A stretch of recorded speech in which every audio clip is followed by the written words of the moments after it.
नमस्कार मित्रांनो, स्वागत आहे तुमचं हिंदू पुराणमध्ये।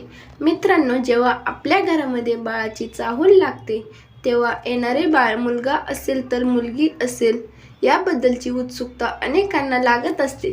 काही जण असे असतात की ज्यांना मुलगा किंवा मुलगी दोन्ही चालते, किंवा काही जण असे असतात की त्यांना फक्त मुलगा हवा असतो। परंतु आपल्या आजूबाजूला असे सुद्धा काही जण असतात की त्यांना मुलगी हवी असते। म्हणूनच आजच्या लेखामध्ये आम्ही मुलींविषयी महत्त्वाची माहिती जाणून घेणार आहोत। मित्रांनो, जेव्हा आपल्या घरात मुलगी जन्म घेते ते घर अगदी आनंद, उत्साह आणि चैतन्यमय बनते आणि त्या घरातील सारे दुःख पळून जातात। घरात मुलगी जन्म घेते ते घर आनंदी, उत्साही राहते।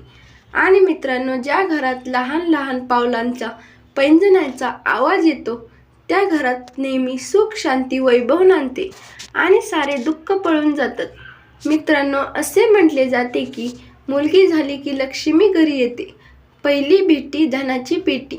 भगवंत सर्वांच्याच घरी मुली पाठवत नाहीत। जे नशीबवान असतात, जे मोठ्या मनाचे असतात त्यांच्याच घरी भगवंत मुली पाठवतात। ज्यांचे मन वाईट असते त्यांच्या घरी भगवंत मुली पाठवत नाहीत।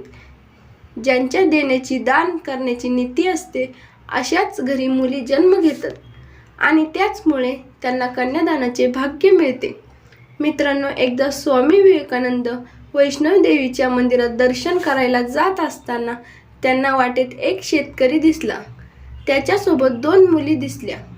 त्यातील जी लहान मुलगी होती ती खांद्यावर बसलेली होती, तर दुसरी मुलगीचा हात धरून ते डोंगर चढत होते। तर विवेकानंद त्या शेतकऱ्याला म्हणाले की बाबा, तुम्ही कोठे निघाले आहेत? तर त्या शेतकऱ्यांनी सांगितले की मी देवी आईच्या मंदिरात दर्शनासाठी जात आहे। आणि त्यावेळी स्वामी विवेकानंद त्यांना म्हणाले, तुम्हाला त्या मुलीचा भार झाला असेल तर असे करा की तिचा भार माझ्या खांद्यावर तिला द्या आणि वरती मंदिरात गेले की मी तिला तुमच्याकडे देतो। त्यावेळी शेतकऱ्याने खूप सुंदर उत्तर दिले। तो म्हणाला, मुलगी कधीही वडिलांच्या खांद्यावर भार असत नाही, उलट वडिलांच्या खांद्यावर असते तेव्हा ती वडिलांचा भार हलका करीत असते। अशा असतात मुली, ओझे नसतात। ज्या माणसाला मुली ओझे वाटतात तो मनुष्य बाप असूच शकत नाही। एक वेळ मुलगा आपल्या आई वडिलांना दुःखात पाहू शकतो, परंतु मुलगी आपल्या आई वडिलांना कधीच दुःखात पाहू शकत नाही। आणि आई वडिलांना थोडेही दुःख झाले तर मुलीचे हृदय कासावीस होते। जोपर्यंत मुलगी घरात असते तोपर्यंत घरात बागडत असते, परंतु एकदा का ती लग्न होऊन सासरी गेली की आपण तिची वेळोवेळी आठवण करत राहतो। जोपर्यंत तिचा विवाह होत नाही तोपर्यंत वडिलांसोबत बसून ती जेवण करेल।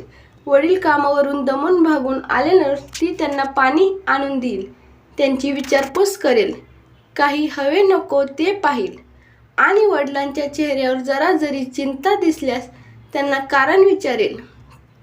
आणि मित्रांनो, मुलगी म्हणजे वडिलांना आईसारखीच असते।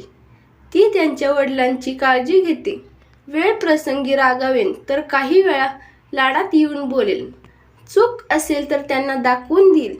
परंतु ती जर सून असेल तर जितकी काळजी वडिलांची घेईल तितकी काळजी सासू सासऱ्यांची घेणार नाही। मुलीला लांब दिले असेल तर तिला माहेरी येणे जमत नसेल तर ती आपल्या आई वडिलांच्या आठवणीने व्याकुळ होईल। अशी कोणतीच स्त्री नाही जिला आपल्या आई वडिलांची आठवण येत नाही। मुलीला सासरी जाताना वडील दरवाजा आड राहून रडतात। जोपर्यंत मुलगी घरात आहे तोपर्यंत आनंद साजरा करा। अशा मुली ज्यांची फक्त देण्याची नीती असते अशा नशीबवान लोकांच्याच घरी जन्माला येतात। मित्रांनो, व्हिडिओ आवडला असेल तर व्हिडिओला लाईक करा, शेअर करा आणि चॅनलला नक्की सबस्क्राईब करा। धन्यवाद।